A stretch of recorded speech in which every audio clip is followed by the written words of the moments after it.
Alors, si vous êtes un sophrologue qui travaille avec des protocoles qui ont une phase curative, une phase préventive et une phase de clôture, peut-être que vous avez une crainte que je vais partager avec vous puisque plusieurs sophrologues m'ont dit qu'ils ont cette crainte-là et je vais donc vous aider à voir plus clair, qui est la crainte de, lors de la phase de clôture, qui est donc cette dernière séance où on va valider que l'accompagnement a bien porté ses fruits, que l'objectif qu'on s'était fixé lors de l'anamnèse a été atteint, il y a une crainte que le sophronisé se dise, vous disent plutôt, ils se disent aussi d'ailleurs, non, j'ai pas du tout atteint mon objectif. Et là, qu'est-ce qu'on fait, comment il faut faire, etc. Alors, sachez que, bien sûr, je vais vous expliquer ça ici, mais j'ai créé pour la plateforme Sophro Continue un atelier entier où j'explique tout sur la dernière séance. Donc, j'explique les différents exercices qu'on utilise dans cette séance, pourquoi on les utilise, comment on les personnalise, comment on valide toutes ces différentes choses lors de cette dernière séance dans la plateforme Sophro Continue. Donc, je vais laisser tous les liens sous la vidéo, sous la description de la vidéo. Si ça vous intéresse, donc, il y a des ateliers sur tout un tas de sujets, sur la vivance de la liberté, sur la vivance des valeurs, l'anamnèse, etc. Et donc, la dernière séance, j'explique bien comment il faut faire pour faire une belle dernière séance. Mais donc, pour revenir à cette vidéo, un principe, donc, cette peur que vous avez, elle n'est pas fondée. Pourquoi? Parce que, a priori, dans toutes les séances, si on fait bien les choses comme on nous a appris en formation, lors de chacune de vos séances de sophrologie, vous avez un premier temps qui s'appelle l'anamnèse. Alors, dans certaines écoles, on ne l'appelle pas l'anamnèse, quand c'est les petits échanges de début de séance.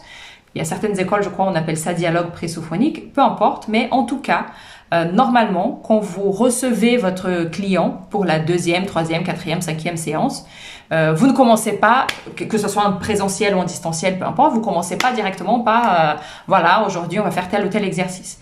Vous discutez un petit peu avec lui, ou plutôt vous le laissez parler sur comment s'est déroulé son entraînement, est-ce qu'il est en train d'avancer ou pas vers son objectif.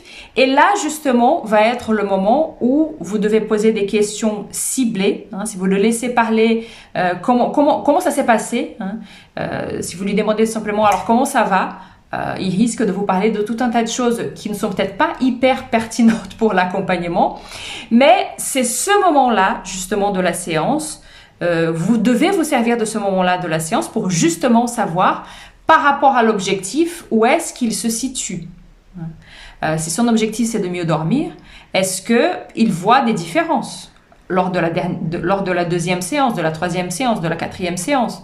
Vous pouvez revenir sur ce qui a été dit en anamnèse et dire, alors, lors de notre première rencontre, vous m'avez dit que vous mettiez très longtemps à vous endormir, que vous aviez des réveils nocturnes à peu près vers 3 heures du matin et que votre réveil est programmé pour sonner à 7h30, mais qu'en fait, vous vous réveillez à 5h30. Est-ce que par rapport à tout ça, vous voyez déjà du mieux? Et peut-être que durant l'accompagnement, il pourra vous dire, écoutez, je me réveille toujours à 5h30, je me réveille toujours à 3h30 du matin. Par contre, j'ai constaté que je mets plus autant de temps à m'endormir. Donc l'endormissement est plus facile, mais ça reste un peu galère encore pour le reste de la nuit. Donc ça, c'est déjà quelque chose qui a avancé.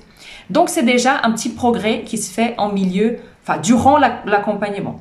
Si vous faites donc cette anamnèse en chaque début de séance, que vous menez bien cette anamnèse, c'est-à-dire que vous ne le laissez pas parler de son week-end, de ses vacances, etc., mais que vous posez bien la question de où est-ce qu'il se situe aujourd'hui, est-ce qu'il y a progrès ou pas, est-ce qu'il y a progression ou pas vers l'objectif, normalement, il ne peut pas arriver en dernière séance et vous dire « Ah non, ça ne servait à rien cet accompagnement, je valide pas du tout, j'ai pas du tout atteint mon objectif. » Donc, si il vous a dit durant l'accompagnement qu'il n'y avait pas de progression, là, c'est le moment de faire le point avec lui pour éventuellement faire des changements. Est-ce qu'il faut changer l'objectif? Est-ce qu'il faut rajouter des séances?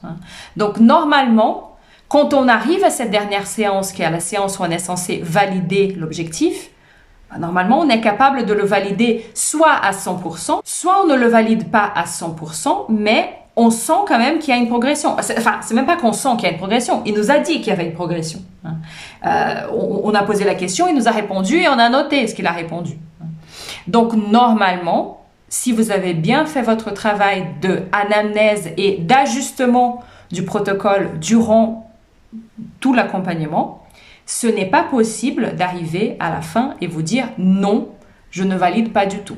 Il se peut, par contre, qu'ils vous disent effectivement, je ne dors pas, je fais pas encore des nuits parfaites, mais il est en train d'aller vers ça. Donc c'est un travail qui va continuer de se faire. Donc vous allez l'inviter à continuer de s'entraîner. Vous pouvez toujours ajouter des séances s'il le souhaite, mais a priori, s'il y a eu une progression tout au long de l'accompagnement, il peut continuer de progresser sans les séances. Donc ça c'est à vous et à lui de décider, enfin surtout à lui de décider. C'est à vous de proposer à la rigueur, mais c'est surtout à lui de décider.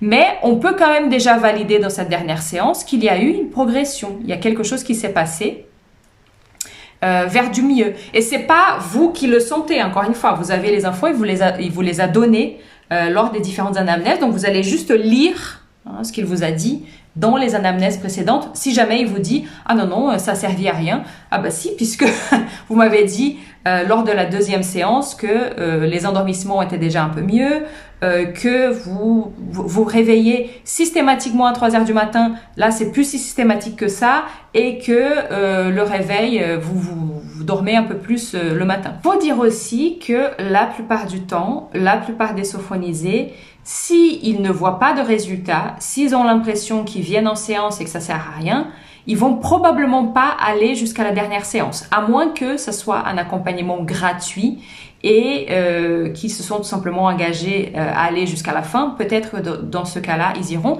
mais peut-être que même dans le gratuit, s'ils ont l'impression de perdre leur temps, ils n'iront pas jusqu'au bout. Donc, c'est assez improbable que si vous avez fait des ajustements durant ce protocole, qu'ils vous disent non, pas du tout. Si c'est une validation qui n'est pas à 100%, mais c'est une validation à 75%, 80%, c'est bien quand même, vous pouvez faire sa dernière séance et vous allez tout simplement le conseiller de continuer de pratiquer et c'est sûr et certain que s'il continue de pratiquer, il va continuer d'avancer vers son objectif. Voilà, j'espère que cette vidéo vous aura aidé, vous aura rassuré et je vous retrouve très vite pour une prochaine vidéo.